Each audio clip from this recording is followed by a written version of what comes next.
Selamat datang di channel Hudamed, channel yang akan membahas soal asli UTBK SNBT. Dalam video kali ini akan kita lanjutkan pembahasan soal UTBK SNBT tahun 2024 subtes pengetahuan kuantitatif untuk soal nomor 8 sampai 10. Bagi yang belum menonton atau menyaksikan video pembahasan untuk soal nomor 1 sampai nomor 7 bisa menuju ke playlist di sebelah kanan atas ini ya. Oke, kita langsung bahas saja nih. Ada teks kedua nih ya, berkaitan dengan bangun datar. Di sini ada jajar genjang PQRS yang udah diketahui luasnya yaitu 20.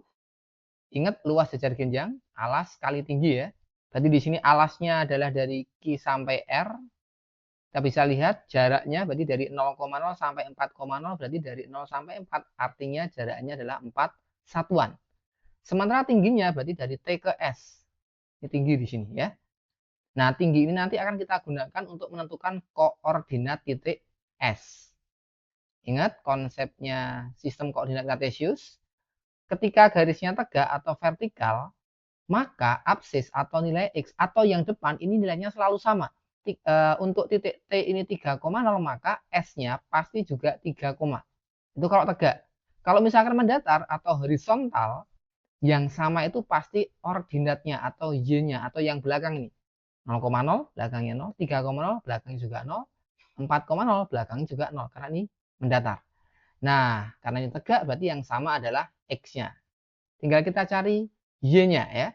Untuk mencari Y-nya atau ordinatnya berarti kita akan mencari dulu nilai T atau tinggi dari jajar genjang ini. Kita gunakan konsep luas jajar genjang. Luasnya sudah diketahui 20 sama dengan alasnya 4 dikalikan dengan tingginya T. Sehingga kita bisa menemukan nilai T yaitu 20 dibagi 4. Nilainya adalah 5 ya. Berarti karena tingginya 5 maka koordinat titik S adalah 3,5. Untuk soal nomor 8, koordinat S kan dimisalkan sebagai A, B. Berarti A-nya di sini adalah 3 dan B-nya adalah 5. Sehingga ditanyakan 2A plus B berarti 2 kali 3 ditambah 5. Berarti 6 tambah 5 yaitu 11. Yang E ya. Soal nomor 8 nih jawabannya E. Udah ya. Ini berkaitan dengan sistem koordinat kartesius dan juga jajar genjang. Kemudian yang soal nomor 9, ini pertanyaannya adalah gradien dari garis SR. Ini garis SR nih ya. Ingat konsepnya gradien. Gradien melalui dua buah titik karena ini diketahui ada dua titik 3,5 sama 4,0. Ingat ya di sini sebelah sini. Gradien garis melalui dua titik yaitu X1, Y1 dan juga X2, Y2 itu kan sama dengan Y2 min Y1 dibagi X2 min X1. Intinya adalah selisih Y dibagi dengan selisih X. Bisa Y2 min Y1 dibagi X2 min X1, bisa juga Y1 min Y2 dibagi X1 min X2. Yang penting konsisten ya. Kalau Y2 yang di depan, maka X2-nya juga di depan. Kalau Y1 yang di depan, maka X1-nya juga di depan. Gitu. Nah, sehingga untuk soal nomor 9 ini, gradien dari garis SR, SR-nya kan di sini S-nya ada 3,5, kita misalkan ini X1, Y1, ini X2, Y2. Berarti gradien dari garis SR, kita pakai yang belakang aja ya, Y1 min Y2.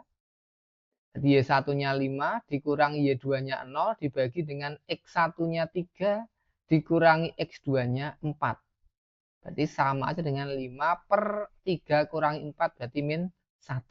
Hasilnya berarti minus 5.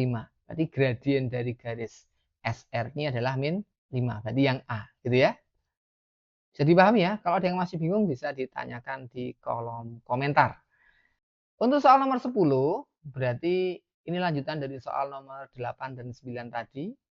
Persamaan garis yang melalui S dan tegak lurus garis PQ. Wah, ini berarti mencari persamaan garis ya. Materi SMP. Ingat, kedudukan dua garis. Ada dua ya. Yang pertama, sejajar. Kalau dua garis itu sejajar, maka gradien dari kedua garis itu, misalkan M1 sama M2, nilainya sama. Jadi M1 sama dengan M2 itu kalau sejajar. Kalau misalkan tegak lurus, di soal nomor 10 ini yang tegak lurus ya nanti ya. maka M1 kali M2 hasilnya harus sama dengan min 1 atau M1 sama dengan negatif 1 per M2. Intinya tinggal dibalik dan diminuskan. Contohnya begini. Misalkan nih, ada gradien garis yang pertama 2/3, maka agar tegak lurus, gradien garis kedua tinggal kita balik. 2/3 kalau dibalik kan berarti 3/2. Karena ini positif, tinggal diminuskan, jadi negatif. Ya, M2-nya min 3/2. Kalau misalkan M1-nya minus 2, biar tegak lurus, berarti M2-nya tinggal kita balik. 2 ini kan sama dengan 2/1, berarti dibalik menjadi 1/2. Negatif jadi positif. Gitu ya. Nah, kemudian konsep mencari persamaan garis melalui sebuah titik, misalkan X1, Y1 dengan gradiennya adalah M, yaitu Y-1 sama dengan M kali X-1. Sehingga untuk soal nomor 10 ini, pertama kita lihat bahwa garis PQ ini ya, PQ, ini posisinya sejajar dengan garis SR. Sejajar dengan garis SR ya. Maka gradiennya tadi sama ya. Gradien dari garis PQ sama dengan gradien dari garis SR. Tadi sudah kita temukan gradien dari garis SR di soal nomor 9 tadi, yaitu minus 5. Gitu ya. Kemudian berikutnya yang tegak lurus ya, tegak lurus. Persamaan garis yang mau kita cari, yang ditanyakan itu kan tegak lurus dengan garis PQ. Berarti kita gunakan konsep yang tegak lurus, gradiennya M ya, itu berarti sama dengan minus 1 per gradien dari garis PQ. Atau tinggal dibalik, dari gradien garis PQ min 5 dibalik menjadi 1/5. Gitu ya berarti ya. Sehingga nanti kita akan cari persamaan garis melalui S titiknya ini 3,5. Ini misalkan X1 Y1-nya dengan gradiennya M, yaitu 1/5. Berarti Y min Y1-nya adalah 5 sama dengan M. M-nya 1/5 kalikan X min X1-nya adalah 3. Kita kalikan nih. Y min 5 kalikan 5 berarti jadinya adalah 5Y min 25.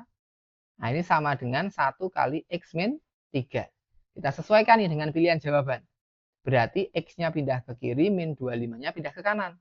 Jadilah 5Y min X sama dengan min 3 tambah 25, yaitu plus 22. Berarti yang C. Gitu ya. Bisa dipahami? Mudah kan? Kalau ada yang masih bingung, sekali lagi tanyakan di kolom komentar. Terima kasih.